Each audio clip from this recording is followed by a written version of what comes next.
அடுத்த மெரிக்காயர்பட்டினம் கடற்கரை அருகே உள்ள தோப்பில் இலங்கைக்கு கடத்துவதற்காக பதுக்கி வைக்கப்பட்டிருந்த ரூபாய் 10 லட்சம் மதிப்பிலான வெளிநாட்டில் தயாரிக்கப்பட்ட வயாகரா வலி நிவாரணி மாத்திரைகள், அழகு சாதன பொருட்கள் உள்ளிட்ட வகைகளை ராமநாதபுரம் கியூ பிரிவு மற்றும் சுங்கத்துறை அதிகாரிகள் கூட்டாக பறிமுதல் செய்து தப்பியோடிய கடத்தல்காரர்களை தீவிரமாக தேடி வருகின்றனர்.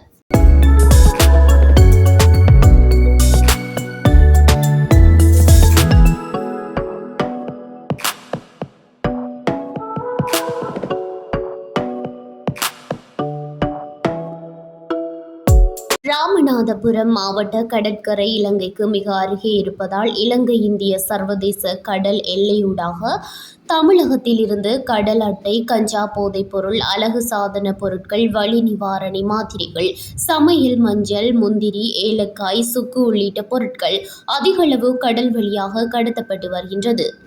இந்நிலையில் ராமநாதபுரம் கியூ பிரிவு மற்றும் ராமநாதபுரம் சுங்க இலாக்காவிற்கு கீழ் செயல்படும் மண்டபம் சுங்கத்துறை அதிகாரிகளுக்கு கிடைத்த தகவலின் அடிப்படையில் கூட்டாக மண்டபம் அடுத்த மெரிக்காயர்பட்டினம் கடற்கரை பகுதியில் இன்று அதிகாலை ரோந்து பணியில் ஈடுபட்டனர்.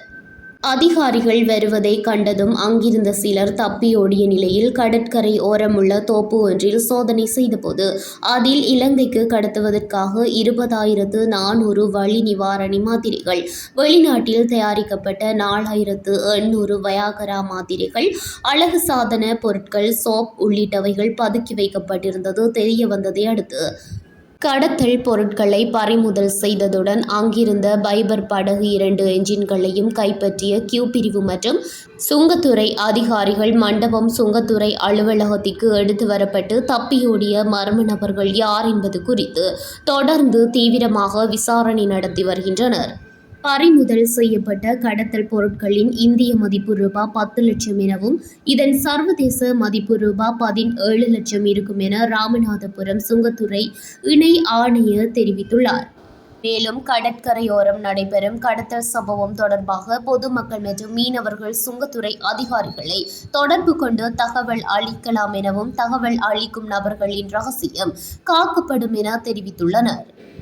பறிமுதல் செய்யப்பட்ட பொருட்களுக்கு இலங்கையில் தற்போது தட்டுப்பாடு இருப்பதாகவும் அதிக விலைக்கு விற்பனை செய்வதற்காக இங்கிருந்து கடத்தி செல்ல திட்டமிட்டு இருப்பதும் தெரியவந்துள்ளது.